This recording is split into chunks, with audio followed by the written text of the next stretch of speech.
तुम्ही जो आता फ्रीमध्ये व्हिडिओ पाहिला तो क्रिएट करणं अगदी सोपं आहे. सर्व एडिटिंग तुम्हाला आपण व्हिडिओमध्ये सांगितलं आहे. तुम्हाला पण अशा वेळेला तुमचा स्वतःचा व्हिडिओ क्रिएट करायचा असेल तर हा व्हिडिओ शेवटपर्यंत पहा आणि चॅनलवरती कोणी नवीन असेल तर चॅनलला सबस्क्राईब करून ठेवा. असे तुम्हाला ट्रेंडिंग टॉपिकवरती ट्यूटोरियल आपल्या चॅनलवरती मिळून जातील. आता तुम्हाला काय करायचं, हा व्हिडिओ क्रिएट करण्यासाठी कॅपकट तुम्हाला ते ओपन करायचं आहे. तर येथे तुम्ही बघू शकाल की इथे आपण कॅपकट ओपन केले. कॅपकट ओपन केल्यानंतर मी प्रोजेक्टचं ऑप्शन आहे त्यावरती क्लिक करायचं. तुमचा जो फोटो असेल सिलेक्ट करायचा आणि इथून ॲड करायचा आहे. तर इथे आपण हा जो फोटो इथून सिलेक्ट करू, इथून ॲड करूया.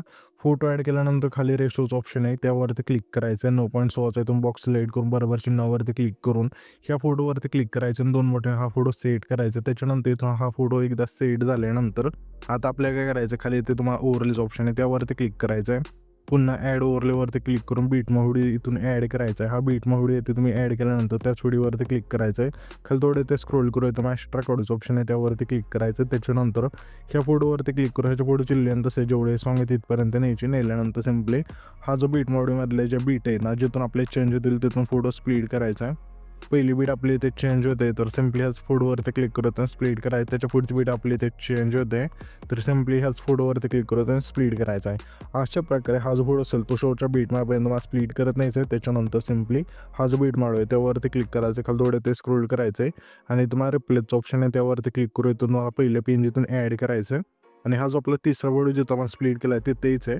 आणि पुन्हा आपल्या दुसरं जे पेन जे असेल इथून ॲड करा. ह्याची लेंथ असेल शेवटपर्यंत न्यायची. नेल्यानंतर आता आपल्या सिम्पली ना रिप्लेसवरती क्लिक करून पुन्हा तेच पेन जिथून ॲड करायचं आहे. म्हणजे हे पेन जिथून नीट बसून जातील आणि हे जे पेन जे आपलं पहिलं जे आहे ना ते बॅकला गेले नाही तर ते कसं करायचं आहे, सिम्पली खाली थोडं ते स्क्रोल करा. लेयर्स ऑप्शन आहे त्यावरती क्लिक करायचं आहे आणि सिम्पली इथून तुम्हाला फ्रंटचं एअर आहे त्यावरती क्लिक करायचं. इथून आपल्या हे जे पेन जिथून येऊन जाईल पहिल्यांदा. त्याच्यानंतर हे पेन जे आल्यानंतर आता आपल्या सिम्पली काय करायचं, हा जो आपला पहिला फोटो आहे त्यावरती क्लिक करायचं. क्लिक केल्यानंतर खाली ॲनिमेशनचं ऑप्शन आहे त्यावरती क्लिक करू. इनमध्ये यायचं आहे. हे तुम्ही इनमध्ये आल्यानंतर यामध्ये मग इफेक्ट जाईल स्मूथचा इथून स्लाईड करायची. जी खालची लेंथ असं संपूर्ण निघून आपल्या बरोबर चिन्हावरती क्लिक करायचं. त्याच्या पुढचा हा फोटो आहे ना त्या फोटोला सिम्पली कॉम्बोमधला झूम वनचं ते बॅक स्लाईड करायचा. त्याच्या पुढचा फोटो सिम्पली इनमधला ड्रॉप डाऊनचं ते बॅक स्लाईड करायचं. पुन्हा आपल्या त्याच्या पुढचा हा फोटो आहे त्या फोटो सिम्पली इनमधलाच पेंडिंगचं ते बॅक स्लाईड करायचं. पुन्हा आपल्या त्याच्या पुढचा फोटो आहे त्या फोटो सिम्पली इनमधला 6 स्लाईड हा जो वेळ असेल तर स्लाईड करायचा. पुन्हा आपल्या त्याच्या पुढचा हा फोटो आहे त्या फोटो सिम्पली इनमधला ऊसचा जो वेळ असेल तर स्लाईड करून बरोबर चिन्हावरती क्लिक करायचं आहे. इथून हे सर्व इफेक्ट दिल्यानंतर पहिल्या एन्जॉय यायचं आणि इथे मग खाली इफेक्टचं ऑप्शन आहे त्यावरती क्लिक करायचं. पुन्हा व्हिडिओवरती क्लिक करून इंट्रो आणि आउट्रोमध्ये द्यायचं. यामध्ये मग इफेक्ट मिळून जाईल हॅलो ब्लरचा, तो इथून स्लाईड करून बरोबर चिन्हावरती क्लिक करायचं आणि ह्याच्यापेक्षा लेंथ असेल हा जो आपला पहिला फोटो आहे तेवढीच ठेवायची. त्याच्यानंतर ॲडजस्टचं ऑप्शन आहे खाली त्यावरती क्लिक करायचं. स्पीड इथे तुम्हाला 10 ठेवून इंटेन्सिटी संपूर्ण बरोबर चिन्हावरती क्लिक करायचं.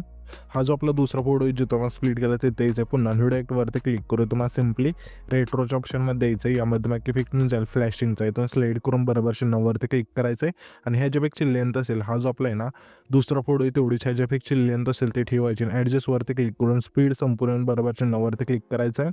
त्याच्यानंतर हा जो आपला तिसरा फोटो आहे जे आपण स्प्लिट केला ते द्यायचं आणि व्हिडिओवरती क्लिक करू तुम्हाला सिम्पली पार्टीच्या ऑप्शनमध्ये द्यायचं आहे. यामध्ये मग इफेक्ट मिळून जाईल ब्लॅक फ्लॅश 2चा, इथून स्लाईड करून बरोबर चिन्हावरती क्लिक करायचं आहे आणि ह्याच्यापेक्षा लेंथ असेल तिसऱ्या फोटोपासून शेवटच्या फोटोपर्यंत न्यायची. नेल्यानंतर पुन्हा इथे जायचं आणि व्हिडिओवरती क्लिक करू तुम्हाला सिम्पली पार्टीच्या ऑप्शनमध्ये पुन्हा यायचं आहे आणि तुम्हाला एक इफेक्ट मिळून जाईल सेकचा, इथून स्लाईड करून बरोबर चिन्हावरती क्लिक करायचं आहे आणि हे सुद्धा इफेक्टची लेंथ तिसऱ्या फोटोपासून शेवटच्या फोटोपर्यंत न्यायची. नेल्यानंतर ॲडजस्टवरती क्लिक करून सिम्पली तुम्हाला स्पीड आणि इंटेन्सिटी 15-15 ठेवून बरोबर चिन्हावरती क्लिक करायचं आहे. त्याच्यानंतर हा जो आपला इथे तुम्ही बघू शकाल की 9 सेकंद आहे तिथला पुढे डायरेक्ट 9 सेकंद तिथे यायचं आहे आणि व्हिडिओवरती क्लिक करून स्पीडच्या ऑप्शनमध्ये यामध्ये आल्यानंतर तुम्हाला इफेक्ट मिळून जाईल. सिम्पली इथून स्लाईड करायचा आहे. हा जो स्प्लिट रोटेशनचा आहे इथून स्लाईड करून बरोबर चिन्हावरती क्लिक करायचं आहे आणि ह्याच्यापेक्षा लेंथ असेल 9 सेकंदापासून 10 सेकंदापर्यंत ठेवायची. त्याच्यानंतर इथून हा जो व्हिडिओ असेल ना आपला क्रिएट होऊन जाईल. तर हा जो आपण व्हिडिओ क्रिएट केला आहे तो सेव्ह करण्यासाठी वरती एक्सपोर्टचं ऑप्शन आहे त्यावरती क्लिक करायचं आहे आणि तो तुमचा जो व्हिडिओ असेल तो एक्सपोर्ट होऊन जाईल.